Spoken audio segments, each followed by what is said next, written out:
नमस्कार दोस्तों, स्वागत है आपका चल पर की बड़ी खबर के साथ एक बार फिर आपके सामने मौजूद, जहां पर चलेंगे सबसे पहले और बड़ी खबर में आपको बताएंगे बीजेपी सरकार के द्वारा राहुल गांधी की लोकसभा की सदस्यता को रद्द किए जाने के मामले पर अब बीजेपी बुरी तरीके से फंस गई है। दोस्तों, मल्लिकार्जुन खड़गे के द्वारा नीतीश कुमार को फोन किए जाने के बाद अचानक से 4 दिनों के दौरे पर पहुंचे नीतीश कुमार। राहुल गांधी से हुई है मुलाकात, बताएंगे आपको सारे नेताओं ने एक साथ बैठकर क्या कुछ मीडिया में कहा है, 2024 की रणनीति को लेकर क्या कुछ बड़ी बातें सामने आई है। दोस्तों, और कर्नाटक के अंदर बीजेपी चलाने जा रही थी गुजरात मॉडल, लेकिन औंधे मुंह गिरी भारतीय जनता पार्टी की रणनीति। बताएंगे एक के बाद एक बीजेपी के कई नेताओं ने इस्तीफा दिया है। दोस्तों, पूर्व उप मुख्यमंत्री से लेकर बीजेपी के पूर्व मुख्यमंत्री तक ने भाजपा के खिलाफ जबरदस्त मोर्चा खोला है। दोस्तों, इसी के साथ में आपको बताएंगे कई जिलों के अंदर बीजेपी में लगातार फूट जारी है, कहां पर इस्तीफा दिया गया है, विस्तार में आप तक जानकारी पहुंचाएंगे। दोस्तों, और कहां पर एक मुस्त नगर पालिका के नेताओं ने भी इस्तीफा दिया है, बताएंगे इसके बारे में भी अपडेट। वहीं पर कर्नाटक में गुजरात के दूध को लेकर हुआ था जोरदार तरीके से राजनीति, अब मिर्च को लेकर भी जबरदस्त राजनीतिक युद्ध देखने को मिल रहा है। दोस्तों, बताएंगे आपको क्या है पूरा मामला, बीजेपी किस तरीके से बैकफुट पर है, बताएंगे विस्तार से इसके बारे में पूरी जानकारी। दोस्तों, उत्तर प्रदेश की सरकार की ओर से मामूली से मामले पर एनएसए लगाने के मामले पर सुप्रीम कोर्ट की ओर से तीखी आलोचना की गई है। दोस्तों, बताएंगे आपको सपा के नेता को तत्काल प्रभाव से छोड़ने के लिए कह दिया गया है। इसी के साथ में चलेंगे एक एक करके सभी बड़ी अपडेट की तरफ, लेकिन उससे पहले अगर आप भी मानते हैं कि कर्नाटक के अंदर परिवर्तन की जोरदार लहर बह रही है तो इस वीडियो को लाइक करके लाल बटन दबाकर चैनल को सब्सक्राइब करके बेल आइकन दबाकर कमेंट बॉक्स में जय हिंद जय भारत जो लिखेगा दोस्तों, और कमेंट बॉक्स में लिखकर बताइए कि क्या कर्नाटक के अंदर गुजरात मॉडल चल पाएगा या नहीं चल पाएगा, जो भी आपकी राय है लिखेगा जरूर। दोस्तों, चलते हैं सबसे पहले और बड़ी खबर की तरफ, जहां पर विपक्ष की ओर से एकजुटता का एक कदम बढ़ाया जा रहा है। जैसे ही राहुल गांधी को लोकसभा से सस्पेंड किया गया, वैसे ही विपक्षी एकता जबरदस्त मजबूती के साथ दिखाई दे रही है। ताजा बड़ी अपडेट की माने तो 4 दिनों के दौरे पर नीतीश कुमार पहुंच गए दिल्ली। इससे पहले मल्लिकार्जुन खड़गे ने नीतीश कुमार, उद्धव ठाकरे और डीएमके के नेता को फोन किया था, और उसके बाद दोस्तों इन नेताओं की ओर से रिस्पॉन्स भी देखने को मिल रहा है। नीतीश कुमार जैसे ही दिल्ली पहुंचे, मल्लिकार्जुन खड़गे से उन्होंने सबसे पहले मुलाकात की और फिर बाद में तेजस्वी यादव उनके साथ मौजूद रहे। सभी ने मिलकर राहुल गांधी से मुलाकात की है, और नीतीश कुमार ने मीडिया से बात करते हुए कहा कि गठबंधन को एकजुट करने का प्रयास किया गया है, हम सब साथ बैठेंगे और चीजों को तय करेंगे। हम लोगों की इस पर अंतिम तौर पर बात हो गई है, जितने लोग हमारे साथ सहमत होंगे हम उनके साथ भी बात करेंगे, साथ में बैठेंगे तो कई मसलों का समाधान हो जाएगा। आपको बता दें कि देश भर के अंदर कई सारी राजनीतिक दलें हैं जो अपने अपने राज्य के अंदर सबसे मजबूत पार्टी है दोस्तों, और यूपीए का हिस्सा है, यानी कांग्रेस पार्टी गठबंधन का हिस्सा है, जिसके कारण मात्र कुछ पार्टियां ऐसी है जो महागठबंधन यानी यूपीए गठबंधन से बाहर है, उन सभी को अंदर लाने की कोशिश की जाएगी। और इस दौरान राहुल गांधी ने कहा कि जो नीतीश कुमार ने कहा कि विपक्ष को एक करने का बहुत ऐतिहासिक कदम लिया गया है, मैं उसका समर्थन करता हूं। कितनी विपक्षी पार्टियों को इकट्ठा करना है, ये एक प्रक्रिया है जिसे हम विकसित करेंगे, और जो भी पार्टी विचारधारा की लड़ाई में साथ आना चाहती है उसे साथ लेकर चलेंगे। जो संस्थानों पर आक्रमण हो रहा है, देश पर आक्रमण हो रहा है, उसके खिलाफ हम लड़ेंगे। गौरतलब है कि बिहार में आरजेडी, जेडीयू और कांग्रेस पार्टी का गठबंधन है दोस्तों, तीनों ही पार्टी इस महागठबंधन के अंतर्गत बिहार और कई राज्यों के अंदर बीजेपी का मुकाबला करने के लिए तैयार है। मल्लिकार्जुन खड़गे की ओर से भी इसी दौरान टिप्पणी की गई है। मल्लिकार्जुन खड़गे बोले, कहा सभी पार्टियों को एकजुट करना और एक होकर एकजुटता से चुनाव लड़ना, यह हमारा निर्णय हुआ है कि सभी को जोड़ा जाएगा, हम सब उसी रास्ते पर काम करेंगे। तेजस्वी जी, नीतीश कुमार जी, सभी हमारे नेतागण जो यहाँ पर बैठे थे, सभी ने एक लाइन में उसी रास्ते पर काम करने का फैसला लिया है। कुल मिलाकर दोस्तों ये सारे नेता अपने अपने तरीके से विपक्ष को मजबूत करने में जुट जाएंगे। देखते हैं किन किन नेताओं के साथ कौन कौन आता है। और इसी बैकड्रॉप में एक और बड़ी खबर सामने आई है दोस्तों, ममता बनर्जी ने राहुल गांधी को लेकर बड़ा बयान देते हुए कहा कि हमारे देश के अंदर विपक्षी नेताओं की सदस्यता को रद्द किया जा रहा है, लोकतंत्र का पूरी तरीके से हनन किया जा रहा है। इससे पहले ममता बनर्जी राज्य के अंदर कांग्रेस पार्टी और भाजपा के गठबंधन की बातें कर रही थी, लेकिन अब एक अचानक से उन्होंने अपना बयान बदला है दोस्तों, और राहुल गांधी के समर्थन में आकर खड़ी हो गई है। तो माना जा रहा है कि आने वाले दिनों के अंदर अब काफी और ज्यादा परिवर्तन देखने को मिलेंगे। इसी के साथ में आगे आपको बताएंगे शरद पवार की ओर से महागठबंधन को लेकर एक बड़ी टिप्पणी की गई है दोस्तों। इसी के साथ में सबसे पहले चलते हैं कर्नाटक की तरफ, जहां पर बीजेपी गुजरात मॉडल लागू करने की कर रही थी तैयारी। प्रधानमंत्री मोदी के इशारे पर टिकट बांटे गए, लेकिन टिकट बांटना बीजेपी के लिए सबसे बड़ा ब्लंडर साबित हुआ है। आपको बता दें कि बीजेपी के केंद्रीय चुनाव समिति की बैठक के दौरान ये फैसला लिया गया कि 189 सीटों पर उम्मीदवारों का ऐलान किया जाएगा। काफी मशक्कत के बाद भारतीय जनता पार्टी ने 189 सीटों पर उम्मीदवारों का ऐलान कर दिया और गुजरात मॉडल फॉलो किया गया दोस्तों, जहां पर कई सारे नेताओं के टिकट काट दिए गए, वरिष्ठ से लेकर छोटे मोटे सारे नेताओं के टिकट काटे गए। और गुजरात में तो ऐसा हुआ था कि बीजेपी ने टिकट भी काटे लेकिन कोई विद्रोह नहीं हुआ। लेकिन ये कर्नाटक है दोस्तों, बीजेपी का गुजरात मॉडल पूरी तरीके से फ्लॉप साबित हुआ है। आपको बता दें कि पहली लिस्ट के बाद कर्नाटक बीजेपी में जबरदस्त बगावत जारी है। टिकट कटने से नाराज बीजेपी के पूर्व डिप्टी सीएम ने इस्तीफा दे दिया है दोस्तों। कर्नाटक के पूर्व डिप्टी सीएम और बीजेपी के वरिष्ठ नेता लक्ष्मण सावदी ने सबसे पहले एमएलसी के पद से इस्तीफा दिया और अगले ही दिन यानी बीते दिन भारतीय जनता पार्टी की प्राथमिक सदस्यता से इस्तीफा दे दिया है दोस्तों। बीजेपी से भी उन्होंने टाटा अलविदा बाय बाय कह दिया है। आपको बता दें कि जब उनसे मीडिया वालों ने सवाल पूछा तो उन्होंने ने स्पष्ट कर दिया कि मैंने अपना फैसला कर लिया है, मैं भीख का कटोरा लेकर घूमने वालों में से नहीं हूँ, मैं एक स्वाभिमानी राजनेता हूँ, मैं किसी के बहकावे में आकर काम नहीं करता हूँ। यानी दोस्तों गुजरात मॉडल जो बीजेपी कर्नाटका में लागू करना चाह रही थी, कर्नाटका के एक बीजेपी के स्वाभिमानी नेता ने ही भारतीय जनता पार्टी को खुली चुनौती दे दी है दोस्तों। और इसके बाद उनके चुनाव लड़ने पर भी चर्चाएं चल रही है। उम्मीद की जा रही है कि उनको कांग्रेस पार्टी की ओर से टिकट दिया जा सकता है, या फिर वह इस तरीके के नेता है कि अपने दम पर भी चुनाव लड़ेंगे तो जीतने की स्थिति रखते हैं दोस्तों। ऐसे में भारतीय जनता पार्टी को इनकी सीट पर तो भारी नुकसान होने वाला है, इसमें कोई दो राय नहीं है। साथ साथ बीजेपी ने एक और गुजरात का मॉडल चला और पूर्व मुख्यमंत्री जैसे गुजरात के अंदर नितिन पटेल को टिकट नहीं दिया गया था, वैसे ही कर्नाटका के पूर्व मुख्यमंत्री भारतीय जनता पार्टी के वरिष्ठ नेता जगदीश शेट्टर को टिकट नहीं दिया गया दोस्तों। और जैसे ही जगदीश शेट्टर को यह जानकारी मिली, उन्होंने अपना रुख स्पष्ट कर दिया है कि वो चुनाव तो जरूर लड़ेंगे, क्योंकि इससे पहले भी उन्होंने ऐलान किया था कि 2023 में उनका अंतिम चुनाव होगा और इस बार टिकट की मांग की जा रही थी। और जैसे ही जगदीश शेट्टर ने चुनाव लड़ने का ऐलान किया दोस्तों, कांग्रेस पार्टी के नेता डीके शिव कुमार ने उनको फोन घुमाया और जो जानकारी सामने आई है उसके अनुसार उनको टिकट का वादा किया गया है कांग्रेस पार्टी की ओर से। अब फैसला जगदीश शेट्टर को लेना है। और बीजेपी को जब ये जानकारी मिली कि भारतीय जनता पार्टी को भारी नुकसान पहुंचा सकते हैं जगदीश शेट्टर, तो येदियुरप्पा का बयान पलट गया है। येदियुरप्पा ने मीडिया से बात करते हुए कहा कि जगदीश शेट्टर को 99% टिकट मिलेगा। यानी दोस्तों जिन भाजपा के नेताओं को केंद्र में लग रहा था कि किसी को भी टिकट दे देंगे और सारे नेता एक मुश्त स्वीकार कर लेंगे, ऐसा बिल्कुल नहीं हो रहा है। कर्नाटका में तो बीजेपी में जबरदस्त बगावत जारी है दोस्तों। गुजरात मॉडल पूरी तरीके से औंधे मुंह गिरता दिखाई दे रहा है कर्नाटका के टिकट बंटवारे में। आप लोग इस पर जो भी राय देना चाहते हैं लिखकर जरूर बताएगा। साथ साथ कर्नाटका के गडक जिले के अंदर सीराहटी से भारतीय जनता पार्टी के सिटिंग एमएलए रमापा लमानी ने भारतीय जनता पार्टी छोड़ने का ऐलान कर दिया है और इंडिपेंडेंट चुनाव लड़ने की बात कही है। यानी कांग्रेस पार्टी के लिए अच्छी खबर आई है कि बीजेपी का वोट यहाँ पर बटने वाला है दोस्तों। इसके साथ में आपको बता दें कि कर्नाटका के बेलगावी जिले के अंदर एक सीट है जिसका नाम है बेला होंगला, जहाँ से भारतीय जनता पार्टी का टिकट चाहते थे बीएस येदियुरप्पा के करीबी नेता विश्वनाथ, उनको टिकट नहीं दिया गया, जिसके बाद उन्होंने पार्टी छोड़ दिया है और यहाँ पर भी भारी विद्रोह देखने को मिल रहा है दोस्तों। साथ साथ आपको बता दें कि राउडी शीटर जिसकी तस्वीर प्रधानमंत्री मोदी के साथ में वायरल हुई थी, बीजेपी ने उसे भी टिकट नहीं दिया है। यानी जो दावा किया जा रहा था कि बीजेपी राउडी शीटर को अपनी पार्टी में इसलिए लेकर आई है क्योंकि टिकट देना चाहती है, लेकिन भारी दबाव के बाद भारतीय जनता पार्टी ने टिकट नहीं दिया है दोस्तों। और जो अब जानकारी सामने आ रही है उसके अनुसार मलेश्वरम बीजेपी ऑफिस के बाहर इन सभी के समर्थकों ने विरोध किया है दोस्तों, विद्रोह करना शुरू कर दिया है, नारेबाजी भी चल रही है। तो कुल मिलाकर कर्नाटका में बीजेपी में स्थिति अभी संभलने का नाम नहीं ले रही है। साथ साथ बीजेपी का टिकट नहीं मिलने से खफा आर शंकर ने भी विधान परिषद के सदस्यता से इस्तीफा दे दिया है दोस्तों। आपको बता दें कि विधान परिषद में भी बीजेपी का आंकड़ा लगातार नीचे गिरता जा रहा है। राणेबेनूर विधानसभा क्षेत्र से बीजेपी ने आर शंकर को टिकट नहीं दिया, बल्कि मौजूदा विधायक अरुण कुमार को टिकट दे दिया है, जिसके कारण ये इस्तीफा सामने आया है। आप लोग देख सकते हैं कि आने वाले दिनों के अंदर ये मामला और ज्यादा आगे बढ़ने वाला है, इसमें कोई दो राय नहीं है दोस्तों। इसी के साथ में भारतीय जनता पार्टी ने अपने नेता ईश्वरप्पा को टिकट नहीं दिया और ईश्वरप्पा ने टिकट बंटवारे से पहले ही संन्यास का ऐलान कर दिया था। शायद उनको पार्टी के केंद्रीय नेतृत्व की ओर से जानकारी दे दी गई होगी, लेकिन उनके समर्थकों ने इस्तीफा देकर बीजेपी की मुश्किलें बढ़ा दी है। 19 नगर निगम के सदस्यों ने एक साथ एक मुश्त इस्तीफा दे दिया है। मेयर और डेप्टी मेयर ने भी अपना पद छोड़ दिया है। शिवमोगा के जिला अध्यक्ष ने भी ईश्वरप्पा के समर्थन में इस्तीफा दिया है। कई और नेताओं ने इस्तीफा देने की बात कही है। यानी एक नेता की वजह से पूरे जिले के अंदर भाजपा कमजोर हो गई है दोस्तों। आपको बता दें कि ईश्वरप्पा जो हाल फिलहाल के अंदर मुस्लिम विरोधी बयान दिया करते थे, उससे लग रहा था कि ये फिर से चुनाव लड़ेंगे, लेकिन भाजपा की ओर से शायद टिकट नहीं देने का ऐलान करने से पहले ही उन्हें संन्यास लेने के लिए कह दिया गया होगा। लेकिन विद्रोह तो जारी है और उन्होंने अपने बेटे के लिए टिकट की मांग भी की थी। देखते हैं भारतीय जनता पार्टी ईश्वरप्पा के इस शक्ति प्रदर्शन को किस तरीके से लेती है और जो भी अपडेट आएगी इससे जुड़ी हुई आप तक लगातार पहुंचाएंगे दोस्तों। साथ साथ कर्नाटका के हिजाब विवाद के दौरान सबसे मुखर आवाज यशपाल सुवर्ण को बीजेपी ने उम्मीदवार बनाया है। उडुपी सीट से मैदान में उतारा गया है। साथ साथ दोस्तों कई सारी सीटें हैं जहां पर कांग्रेस पार्टी को टिकट बंटवारे के कारण फायदा मिल सकता है। यानी भारतीय जनता पार्टी ने जो कैंडिडेट उतारे हैं उसका फायदा कांग्रेस पार्टी को मिल सकता है, जिसमें शूलिया, उडुपी, पुतूरू, कपा, बेलगावी नॉर्थ, अथानी, कागवाड़ा, रामदुर्ग और कई सारी ऐसी सीटें हैं जहां पर बीजेपी को बगावत के कारण भारी नुकसान हो सकता है दोस्तों। इसके साथ में आपको बता दें कि देर रात भी जबरदस्त बवाल देखने को मिला। रामदुर्ग सीट पर बीजेपी के एमएलए महादेवपा के समर्थकों ने जबरदस्त तरीके से विरोध किया है दोस्तों। यहाँ पर भारतीय जनता पार्टी ने हाल फिलहाल में पार्टी में शामिल हुए चिक्का रेवन्ना को मैदान में उतारा है, इसी का विरोध किया जा रहा है दोस्तों। इसके साथ में आपको बता दें कि जब डीके शिव कुमार से मीडिया वाले ने पूछा कि कर्नाटका के अंदर भारतीय जनता पार्टी ने आपके सामने आपकी सीट कनकपुरा से सम्राट अशोक को मैदान में उतारा है, तो उन्होंने तंज भरे लहजे में कहा कि सम्राट हो या चक्रवर्ती हो, हमारे यहाँ हॉस्पिटैलिटी बहुत अच्छी है, यहाँ पर अपने मेहमानों का सही से देख रेख किया जाता है, आए हैं थोड़े दिन घूमेंगे और चले जाएंगे। साथ साथ दोस्तों कर्नाटका के अंदर दूध के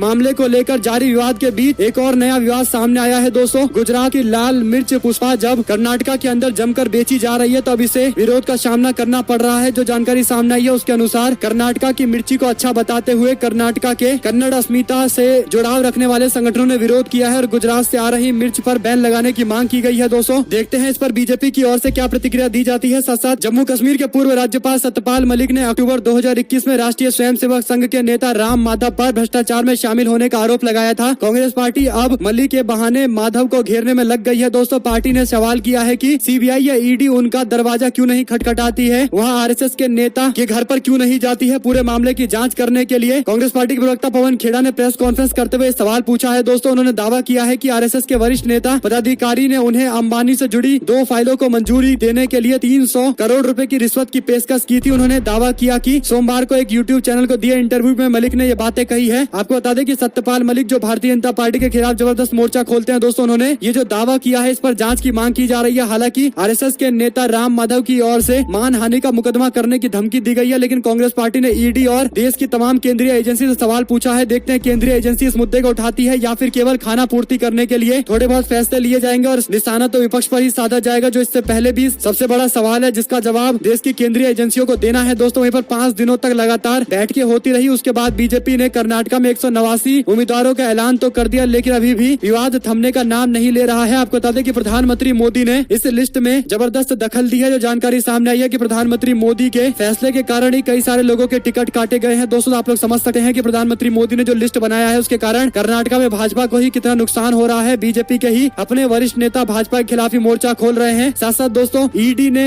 एमएससी बैंक घोटाला मामले में पीएमएलए कोर्ट में चार्जशीट दाखिल की है। बड़ी बात और आश्चर्यजनक बात यह है कि एनसीपी के नेता अजीत पवार और उनकी पत्नी सुनेत्रा का कोई नाम नहीं है। दोस्तों इस पर लालू यादव की छोटी बेटी रोहिणी आचार्य बोली, कहा बस मोडानी का गुणगान कीजिए और भ्रष्टाचार से मुक्ति पाइए, यही देश में चल रहा है। साथ साथ दोस्तों सपा के नेता पर लगाया था एनएसए, सुप्रीम कोर्ट पहुंचा मामला तो चौंक गए जज साहब, योगी सरकार को लगा दी फटकार, पूछा क्या यही चल रहा है सिस्टम। दरअसल दोस्तों जजों ने सपा के नेता पर एनएसए लगाने के मामले पर तीखी आलोचना की है। अदालत ने अपने आदेश में कहा है कि बकाया राजस्व के मामले में एनएसए लगाकर जिस तरह के एक्शन मुरादाबाद की पुलिस और प्रशासन ने लिया है उसे देखकर वाकई हम लोग स्तब्ध हो गए हैं। जस्टिस संजय किशन कौल और जस्टिस अमानुल्लाह की बेंच ने फैसले में कहा है कि इस मामले को देखते हुए लगता है कि यूपी में राजनीतिक हिसाब किताब प्रशासन और पुलिस के जरिए चुकाने के आरोप क्यों लगते हैं, उन्हें साफ दिख रहा है कि आरोपों में फंसाने के लिए कोई कसर नहीं छोड़ी गई। यानी दोस्तों बकाया नहीं देने पर एनएसए लगा है, जो काफी गंभीर मामला है। देश के अंदर एनएसए एक ऐसा कानून है जो काफी चुनिंदा मामलों पर लगाए जाते हैं, जो राष्ट्रीय सुरक्षा से जुड़े हुए मुद्दे होते हैं, लेकिन जिस तरीके से एनएसए का इस्तेमाल आजकल किया जा रहा है इस पर कोर्ट की ओर से भी नाराजगी व्यक्त की गई है और यूपी सरकार और डीएम को फटकार लगाई गई है। दोस्तों उम्मीद की जा रही है कि इस पूरे मामले पर थोड़ा सुधार प्रशासन के लोगों में आएगा और बेफिजूल के एनएसए नहीं लगाए जाएंगे, जो इतना गंभीर कानून है। साथ साथ दोस्तों सिसोदिया के षड्यंत्र रचने में अहम भूमिका रही है। ईडी ने आम आदमी पार्टी के नेता के जमानत याचिका पर सुनवाई के दौरान ये दावा किया है। दिल्ली आबकारी नीति में कथित घोटाला मामले में आरोपी मनीष सिसोदिया ने जमानत याचिका दाखिल की। कोर्ट ने याचिका पर सुनवाई के दौरान ईडी से भी उसका अपना रुख रखने के लिए कहा दोस्तों, जिसके बाद ये दावा किया गया है। शासन महाराष्ट्र कर्नाटका बेलगावी सीमा विवाद सुप्रीम कोर्ट पहुंच गया है। एक जज ने खुद को सुनवाई से अलग कर लिया है। दोस्तों आपको बता दें कि जैसे जैसे कर्नाटका के चुनाव नजदीक आते जा रहे हैं, महाराष्ट्र और कर्नाटका में बेलगावी सीमा विवाद तूल पकड़ता जा रहा है। सुप्रीम कोर्ट में एक बार फिर से एक जज ने सुनवाई से खुद को अलग कर लिया है। जस्टिस अरविंद कुमार ने इस मामले की सुनवाई से खुद को अलग किया है। मामले को बेंच के गठन के लिए सीजीआई को भेजा गया है। ऐसे में इस मामले में सुनवाई में और देरी होगी। बता दें कि अभी तक इस मामले में 4 जज सुनवाई से अपने आप को अलग कर चुके हैं, जिसमें S Abdul Nazeer, justice Mohan M Shantanu गौदर और जस्टिस वीवी नागरत्ना और जस्टिस अरविंद कुमार शामिल है। ये कर्नाटका से ही जुड़े हुए जज है। दोस्तों इन्होंने फैसला लिया है कि वो अलग रहेंगे ताकि ये आरोप ना लगे कि क्योंकि वो कर्नाटका राज्य से आ रहे हैं तो फैसला कर्नाटका के पक्ष में दिया गया है, या फिर किसी भी तरीके का बाइसनेस नहीं लगना चाहिए और इसीलिए अपने आप को अलग किया गया है। देखते हैं अन्य कौन से जजों की नियुक्ति की जाती है इस पूरे मामले पर सुनवाई करने के लिए, और क्या ये चुनाव से पहले कोई बड़ा मुद्दा बनाने की तैयारी चल रही है। जो भी अपडेट आएगी आप लगातार पहुंचाएंगे। साथ साथ दोस्तों झारखंड के रांची में सचिवालय घेराव के लिए बीजेपी के नेता और कार्यकर्ता पहुंचे थे। जमकर उत्पात मचाया गया था। बीजेपी के नेता अर्जुन मुंडा सहित 41 लोगों पर एफआईआर दर्ज की गई है। झारखंड की राजधानी रांची में बीजेपी के नेताओं और कार्यकर्ताओं ने मंगलवार को जमकर उत्पात मचाया। दरअसल रांची में सचिवालय घेराव करने जा रहे बीजेपी के नेताओं और कार्यकर्ताओं को पुलिस ने रोकने की कोशिश की। उन पर पत्थर और खाली बोतलें फेंकी गई। अब प्रशासन ने पत्थरबाजी और अन्य उपद्रव के मामले को लेकर एफआईआर दर्ज किया है। दोस्तों केंद्रीय मंत्री अर्जुन मुंडा सहित बीजेपी के 5 सांसदों, 3 विधायकों सहित 41 लोगों के खिलाफ एफआईआर दर्ज की गई है। हालांकि एफआईआर में अर्जुन मुंडा का नाम का जिक्र सांसद के तौर पर किया गया है। इसके अलावा हजारों अज्ञात भाजपा कार्यकर्ताओं को भी आरोपी बनाया गया है। साथ आपको बता दें कि माई लॉर्ड पैसे नहीं है ओआरओपी पर केंद्र ने सुप्रीम कोर्ट को पहले दिया था सील बंद लिफाफा, लगी फटकार तो सबके सामने सुनाया दुखड़ा। नरेंद्र मोदी सरकार की माली हालत ऐसी है दोस्तों कि वो एक झटके में ओआरओपी के तहत रिटायर्ड सैनिकों को 28,000 करोड़ का भुगतान नहीं कर पा रही है। कुछ अरसा पहले सुप्रीम कोर्ट में सुनवाई के दौरान अटॉर्नी जनरल ऑफ इंडिया और वेंकट रमन सरकार की माली हालात का ब्यौरा देकर मांग की गई कि कुछ और मोहलत दिया जाए। अगर सुप्रीम कोर्ट नहीं मानेगा तो उनके सामने दुश्वारी पैदा हो जाएगी। सुप्रीम कोर्ट के chief justice of India DY Chandrachud ने आदेश जारी करते हुए कहा कि केंद्र सरकार जो दलील दे रही है वो बंद लिफाफे में ना दे बल्कि सबके सामने बताए कि आखिर क्या दिक्कत आ रही है। उसके बाद दोस्तों बताया गया है कि सरकार के पास उचित फंड नहीं है जिसके कारण ये पेंशन नहीं दिया जा सकता है। साथ साथ महाविकास अघाड़ी गठबंधन में अलग अलग राग से पवार है नाराज। ठाकरे से मुलाकात करते हुए एनसीपी के चीफ बोले, कहा तीनों पार्टियों की ओर से एक ही सुर निकलना चाहिए, अलग अलग आवाजें नहीं आनी चाहिए। दरअसल दोस्तों शरद पवार ने हाल फिलहाल के अंदर पूरे विपक्ष के द्वारा जो जेपीसी की मांग की जा रही है उसके इतर सुप्रीम कोर्ट की कमेटी का समर्थन किया था। वही कह रहे हैं कि हमें अलग अलग तरीके के बयान नहीं देने चाहिए। सवाल ये खड़ा होता है कि आखिर जब अलग तरीके के बयान विपक्ष को नहीं देने चाहिए, एक ही तरीके का बयान देना चाहिए, तो पूरा का पूरा विपक्ष तो जेपीसी की मांग कर रहा है। फिर शरद पवार ने ऐसा क्यों कहा कि जेपीसी की मांग नहीं बल्कि सुप्रीम कोर्ट की निगरानी में जांच होनी चाहिए? उन्हीं की ओर से अलग बयान दिया गया था और अब उद्धव ठाकरे से उन्होंने मुलाकात करके ये कहा है कि सारे विपक्षी नेताओं को एक ही तरीके का बयान देना चाहिए। आप लोग इस पर जो भी राय देना चाहते हैं दोस्तों लिख कर जरूर बताएगा, क्योंकि कई बार शरद पवार को लेकर सवाल खड़े हो जाते हैं। हाल फिलहाल के अंदर कांग्रेस पार्टी के प्रदेश अध्यक्ष की ओर से भी पूरे मामले पर एक सवाल खड़ा किया गया था दोस्तों। साथ साथ निकाय चुनाव से ठीक पहले आरएलडी का दर्जा चला गया है। आपको बता दें कि आरएलडी की माने तो जयंत चौधरी की पार्टी निकाय चुनाव पश्चिम यूपी की कुछ सीटों पर मेयर के दावेदार ठोकने की तैयारी में है। इसके लिए पार्टी काफी तेजी से तैयारी कर रही है, लेकिन आयोग ने एक फैसला लेकर आरएलडी को बैकफुट पर धकेल दिया है। दरअसल दोस्तों आरएलडी पार्टी को इलेक्शन कमीशन ऑफ इंडिया की ओर से राज्य पार्टी का दर्जा खत्म कर दिया गया है, क्योंकि जितना वोट शेयर चाहिए उतना उनके पास था नहीं। इसके बाद ये जो फैसला लिया गया है दोस्तों तो उनकी स्थिति काफी कमजोर हुई है। समाजवादी पार्टी के साथ में आरएलडी का गठबंधन है, तो ऐसे में क्या मेयर पद के लिए आरएलडी अपने उम्मीदवार को आगे बढ़ाने की कोशिश करेगी, क्योंकि सपा की स्थिति अभी मजबूत है। सपा राज्य के अंदर सबसे